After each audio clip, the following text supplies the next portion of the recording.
This is my ACT video submission for large animals. When you're changing bedding material, make sure it's a timely manner. That way the animal is not sitting in its own feces or urine for too long. You're going to make sure it's absorbent, it's cost efficient, depending on what type of animal you have. You want to make sure it's easily cleaned, so you're not spending an over amount of time in the large animal's personal environment, and you want to dispose of it immediately. That way there's no mold present, and if there is mold present from the bedding, then you want to make sure that it is cleaned out quickly, because it is toxic to animals. Stalls should be cleaned frequently of urine and feces, like I said, because they will sit there and it will soil. And you want to make sure that you are shoveling it completely out and cleaning it, like mucking it completely out.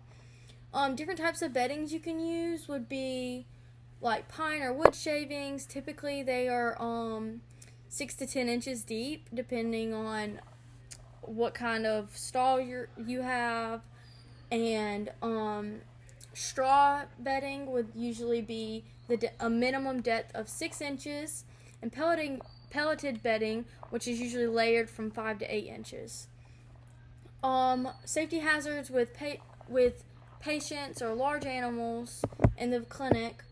You want to make sure that their housing's proper. You don't want to have any broken pipes, rails, wood, fencing, stall doors. You want to make sure all the latches work properly. There's no protruding nails, and you want to make sure there's no electrical wires where the animal can gnaw at or get shocked, or an accident can happen. And you want to make sure you can recognize normal and abnormal behavior based on the patient. When you're demonstrating safe restraint techniques for large animals, you want to make sure that you use the halter, and you want to use it to lead, and you want to make sure that the animal is secure and that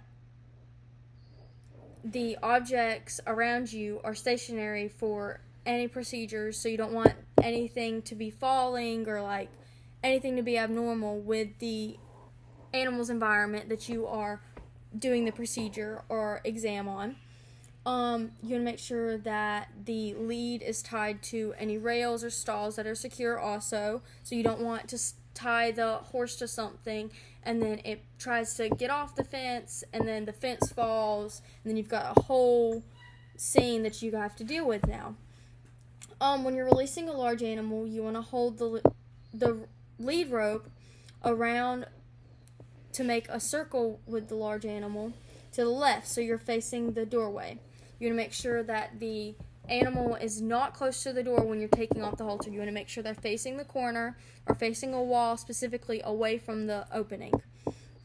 You want to make sure that you use restraint that is secure, and if it's needed, and if you're releasing them, then you want to make sure that the lead rope is off of the horse or animal's area, and then you want to make sure that the horse is being let out.